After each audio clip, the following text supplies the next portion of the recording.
Die Natur befindet sich in einem immer andauernden Wandel. In der Landwirtschaft und im Gartenbau ist es neuerdings, dass du immer auf dem nächsten Stande bist. Die Einstellung der Menschen ändern sich und die Technik geht in schnellen Schritten voran. Deshalb müssen auch die Betriebsleiter immer mitgehen, wenn sie die Lebensgrundlage für ihren Betrieb erhalten wollen. Auf diesem Wege sind wir Bioch.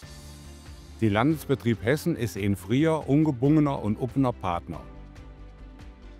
Wir sind eine nachgelagerte Behörde vom Hessischen Umweltministerium und hessenweit für Ort vertreten.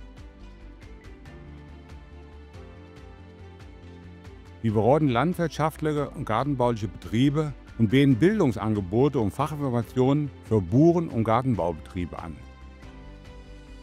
Unsere Leute machen viel für ihre Kunden und finden für jeden einzelnen Betrieb Lösungen.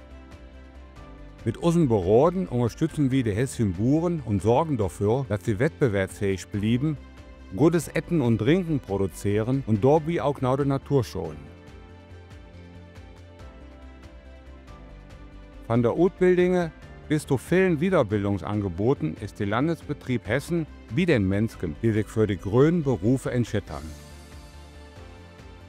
Zu unseren Aufgabenfeldern gehört auch die überbetriebliche Ausbildung und das ganze Gemarke mit den landwirtschaftlichen Fachschulen.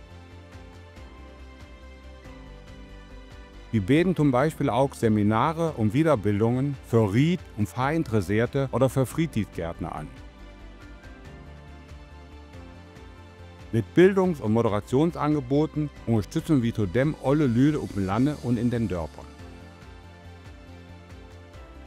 Unsere Fachinformationen bieten eine nicht von anderen abgedruckte und inwiskende Informationsquelle. Wir helfen mit und transportieren nichts Wissen aus der Forschung in die Praxis. Wir probieren auch gut, dass das nige Wissen überhaupt in der Praxis geht und schwatzen dann unsere Empfehlungen aus. Unser Immen-Institut forscht zu allen wichtigen Themen rund um die Immenhallen und hat internationale Bedeutung. Außerdem engagieren wir uns für eine Rohstoffnutzung, die die Möglichkeit nachfolgender Generationen nicht einschränkt, zum Beispiel bei der Energiegewinnung und auch beim Häuserbauen. Der Landesbetrieb Hessen trägt mit seiner Arbeit dazu bei, dass hessische Betriebe zukünftige Herausforderungen meistern, das machen, was dort gebraucht wird und so arbeiten, dass für alle, die nachkommen, nach aller Hand überhaupt bleibt.